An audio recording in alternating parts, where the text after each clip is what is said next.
வணக்கம் மக்களே, வந்துச்சு நான் தான் உங்க அசோக். எஸ், இன்னைக்கு என்ன மூவியோட வந்திருக்கேன் அப்படின்னு கேட்டிங்கன்னா, சின்ன திருத்தம் மூவியில் வெப் சீரிஸ். எஸ், சட்டமும் நீதியும் கிட்டத்தட்ட 15 வருஷம் கழிச்சு நம்ம சரவணன் சித்தப்பு அவர்கள் வந்து கதையின் நாயகனா கதாநாயகனா வந்து ரீஎன்ட்ரி கொடுத்துருக்காரு.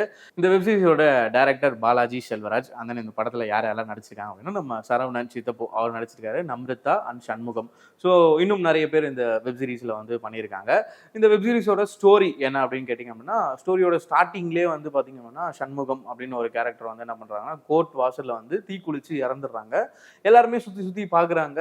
பட் ஆனால் யாரையுமே வந்து அவர் வந்து காப்பாற்றல. கடைசியில் வந்து 2 போலீஸ் வந்து காப்பாற்றுறதுக்குள்ளே வந்து அவர் உடல் கருகி வந்து இறந்துடுறாரு. ஸோ அங்கே வந்து நம்ம சரவணன் சித்தப்போ வந்து என்னவா இருக்காரு அப்படின்னு கேட்டிங்கன்னா, அந்த நோட்ரி பப்ளிக் அந்த அட்வொகேட்டாக இருப்பாங்க இல்லையா, அந்த ஏதாவது சைன் வாங்கினா சைன் போடுறது, அந்த பாண்டெல்லாம் டைப் பண்ணி கொடுக்குறது, அந்த மாதிரி வந்து ஒரு நோட்ரி பப்ளிக் அட்வொகேட்டாக வந்து அந்த கோர்ட் உள்ளே வந்து இருக்கிறாரு. இவருடைய ஃபேமிலி பேக்ரவுண்ட் வந்து என்னன்னு பார்த்தீங்கன்னா, அவங்க ஒய்ஃப் இருக்காங்க, ஒரு பையன் ஒரு பொண்ணு. பையன் வந்து பார்த்தீங்கன்னா ஸ்கூல் முடிச்சுட்டு காலேஜ் சேர்றதுக்காக அப்ளை பண்ணியிருக்காரு. என்னன்னா, இதுக்கு முன்னாடி வந்து நான் வக்கீலாக தான் நான் படிப்பேன், நான் வக்கீல் தான் படிப்பேன், அட்வொகேட் தான் ஆவேன் அப்பா மாதிரியே அப்படின்னு சொல்லிட்டு இருந்த ஒரு பையன் வந்து வேற ஒரு காலேஜ் வேற ஒரு கோர்ஸில் வந்து அப்ளை பண்ணியிருக்கிறத பார்த்துட்டு, ஏன்டா இந்த மாதிரி பண்ணியிருக்கேன், நீ அட்வொகேட் தானே சொல்லியிருந்தேன், என்ன பிரச்சனை அப்படின்னா, உன்னை வந்து நான் அந்த இடத்துல நான் அப்படி பார்த்த உடனே நான் இதுக்கு மேலே வந்து வக்கீல்லாம் ஆக மாட்டேன், உன்ன மாதிரி என்னாலாம் இருக்க முடியாது, சும்மா வந்து போயிட்டு ஒரு சைன் பண்ணிட்டு வர்றதுக்கு அந்த மாதிரிலாம் வந்து என்னால் இருக்க முடியாது அப்படின்னு சொல்லிட்டு இருக்காரு. உன்னால் முடிஞ்சுது அப்படின்னா நீ ஒரு கேஸ் ஆச்சு நீ ஜெயிச்சு காட்டு, அதுக்கப்புறமா வந்து நான் இந்த ஃபார்ம்லாம் கீழ்ச்சி போட்டு நீ சொல்கிற மாதிரி நான் அட்வொகேட் ஆயிடுறேன் அப்படின்னு சொல்கிறாரு.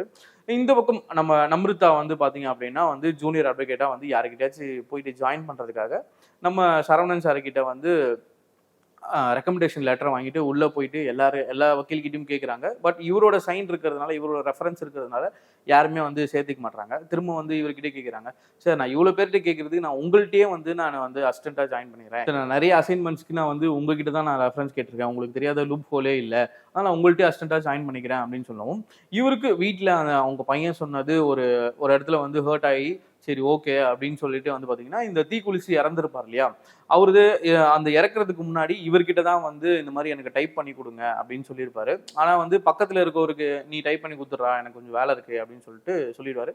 அப்போ சொல்லும் போது இவர் என்ன பிரச்சனை அப்படின்னு சொல்லி கேட்கும் போது, இந்த சண்முகம் அவருடைய பொண்ணு வந்து யாரையோ வந்து கடத்திட்டு போயிட்டதாகவும் வந்து போலீஸ் ஸ்டேஷனில் கம்ப்ளைண்ட் கொடுத்துருப்பாரு. ஆனால் போலீஸ் வந்து அங்கே வந்து கம்ப்ளைண்ட் எடுத்திருக்க மாட்டாங்க.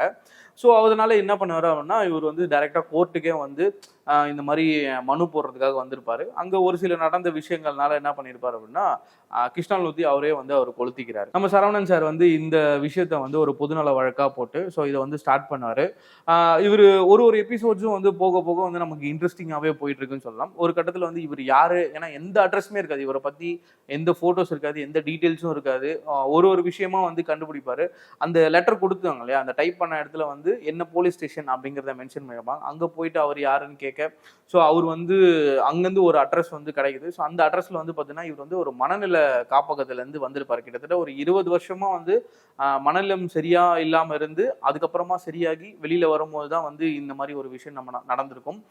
ஒரு விஷயமாவும் இவங்க கண்டுபிடிக்கும் போது வந்து அது வந்து இவங்களுக்கு அகேன்ஸ்டாவே இருக்கும். என்னடா நம்ம வர பொதுநல வழக்கு போட்டோம், நம்ம வந்து அசிங்கப்படக்கூடாது அப்படின்னு வந்து மைண்ட் செட்ல வந்து போயிட்டு இருக்கும். ஏன்னா வந்து இத்தனை வருஷமா வந்து அவரு எந்த கேஸுக்கும் வந்து வாதாடாம இருந்திருப்பாரு. ஸ்டார்டிங்ல ஒரு கேஸ்க்கு வாதாடினால அதனால அதுல இருந்து வந்து இவர் வந்து விட்டுருப்பாரு. ஸோ அது என்ன அப்படிங்கிறதும் வந்து கடைசி எபிசோட்ல வந்து கொடுத்துருக்காங்க. இப்படி ஒரு நாட்டா வந்து ஓப்பன் பண்ணிட்டே இருக்கும்போது ஒவ்வொன்றுமே வந்து சிக்கலாக தான் இருக்கு. கடைசியில வந்து அந்த பொண்ணு யாரு அப்படின்னு கேட்கும்போது பார்த்தீங்கன்னா, அந்த பொண்ணு வந்து தொலைஞ்சு போனதெல்லாம் உண்மைதான். ஆனால் வந்து 5 வயசுலேயே தொலைஞ்சு போயிட்டு ஒரு 5 வருஷம் கழிச்சு அந்த பொண்ணு வந்து கண்டுபிடிச்சி அவங்க அம்மா கிட்டேயே ஒப்படைச்சிட்டாங்க அப்படின்னு சொல்றாங்க. அப்போ இப்போ யாரு வந்து இது பண்ணிப்பாரு, ஒரு உண்மையிலேயே வந்து மனநலம் சரியா இல்லாம தான் வந்து கம்ப்ளைண்ட் கொடுத்துட்டாரா, நம்ம தான் தெரியாத நம்ம பொதுநல வழக்கு போட்டோமா அப்படின்னு வந்து போயிட்டே இருக்கு. கடைசியில ஃபைனலா வந்து உண்மையிலேயே அந்த பொண்ணு வந்து காணாம போச்சா, இவர் மனநலம் சரியில்லாம தான் வந்தாரா, இல்லை எதுக்காக இவர் வந்து தீக்குளிச்சார் அப்படின்னு தான் வந்து இந்த வெப் சீரிஸோட மீதியான ஸ்டோரி அண்ட் மீதியான எபிசோட்ஸ். ஒவ்வொரு எபிசோட்ஸுமே வந்து கிட்டத்தட்ட வந்து ஒரு 20 to 30 மினிட்ஸ்க்குள்ள தான் இருக்குது. ரொம்ப இன்ட்ரெஸ்டிங்காக வந்து கொண்டு போயிருக்காரு நம்ம பாலாஜி செல்வராஜ். மியூசிக்கும் சரி, கேமராவுக்கும் சரி, இந்த வெப் சீரிஸோட ஒரு ப்ளஸ் அப்படின்னே வந்து சொல்லலாம். அண்ட் தென் வந்து இந்த படத்தில் நடிச்சிருக்க சரவணன் சார் ரொம்ப நாள் கழிச்சு இந்த கேரக்டருக்கு ஆப்டா வந்து பண்ணியிருக்கக்கூடிய ஒரு கேரக்டர் அப்படின்னு சொல்லலாம். இவரை தாண்டி வந்து நம்ம யாராலையுமே வந்து இவர் பண்ணியிருந்தா நல்லா இருந்திருக்கும் அப்படின்னு சொல்ல யோசிக்க முடியாத அளவுக்கு இந்த கேரக்டரை வந்து ஃபுல்ஃபில் பண்ணியிருக்காரு அப்படின்னு தான் சொல்லணும். அண்ட் தென் வந்து இந்த வெப் சீரிஸ்ல வந்து நிறைய சின்ன சின்ன லூப் ஹோல்ஸ் அண்ட் தென் நிறைய நிறைய டிஃபால்ட்ஸ்லாம் வந்து இருக்கு. லாஜிக் மிஸ்டேக்ஸாக இருக்கட்டும். ஏன்னா அந்த பொண்ணுடைய ஃபோட்டோ கேட்கும் போது வந்துன்னா இவர் ஒரு ஸ்டேட்மெண்ட் கொடுத்துருக்காரு. எங்க வழக்கத்துல வந்து நாங்க போட்டோலாம் எடுக்க மாட்டோம் அப்படின்னு சொல்லியிருக்காரு. அதுக்கப்புறமா ஒரு விஷயம் நடந்திருக்கு. ஸோ அந்த இடத்துலயாச்சும் நீங்க போட்டோ நீங்க எப்படியாச்சும் கேப்சர் பண்ணிருக்கலாமே. ஆனா வந்து இவங்க வந்து அங்கேயும் வந்து போட்டோ கலெக்ட் பண்ணல. ஸோ இந்த மாதிரி சின்ன சின்ன லாஜிக் மிஸ்டேக்ஸும் வந்து இருக்கதான் வந்து செய்யுது. பட் ஓவராலா வந்து பார்க்கும்போது எங்கேயுமே வந்து பெருசா வந்து போர் அடிக்கல. நடுவுல ஒரு சின்ன சின்ன ஃபால்ஸ் சின்ன சின்ன லேக்ஸ் வந்து இருக்கு. அதெல்லாம் நீங்க வந்து தவிர்த்துட்டீங்க அப்படின்னா கண்டிப்பா இந்த வெப் சீரிஸ் வந்து உங்களுக்கு பிடிக்கும். ZEE5 இந்த ஓடிடி பிளாட்ஃபார்ம்ல வந்து ரிலீஸ் ஆயிருக்கு. சட்டமும் நீதியும் கண்டிப்பா வந்து எல்லாரும் வந்து இந்த மாதிரி ஒரு விஷயங்கள்லாம் இருக்கா சட்டத்துல அப்படின்னு தெரிஞ்சுக்க வேண்டிய நிறைய பாயிண்ட்ஸ் வந்து இதுல சொல்லியிருக்காங்க. சரவணன் சாரோட ஸ்பெஷலே வந்து இதுதான். அவருக்கு தெரியாத லூப் ஹோல்ஸ் கிடையாது. எல்லா இதுலயுமே வந்து இது நீங்க பண்ணா இதை பண்ணிடலாம் சார். நீங்க ஜட்ஜுக்கே வந்து சொல்லுவாரு, சார் இது நீங்க 2 பேருமே நீங்க அப்ரூவல் கொடுத்துட்டா இந்த கேஸை நம்ம இப்படி மாத்திரலாம் அப்படின்னு வந்து சொல்லக்கூடிய அந்த அளவுக்கு திறமையானவர்.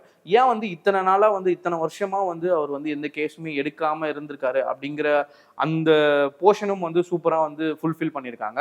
ஸோ ஓவராலா இந்த வெப் சீரிஸ் வந்து ரொம்ப இன்ட்ரெஸ்டிங்காகவும் ரொம்ப த்ரில்லிங்காகவும் இருக்கு. ஸோ கண்டிப்பாக நீங்களும் வந்து ZEE5 பிளாட்ஃபார்ம்ல பார்த்துட்டு ஸோ இந்த வெப் சீரிஸ் எப்படி இருக்கு, எந்தெந்த எபிசோட்ஸ்லாம் உங்களுக்கு ரொம்ப பிடிச்சிருக்கு அப்படின்றத நம்ம கமெண்ட் செக்ஷன்ல போய் கமெண்ட் பண்ணுறேன். அடுத்த ரிவ்யூல வந்து டாடா பாய்.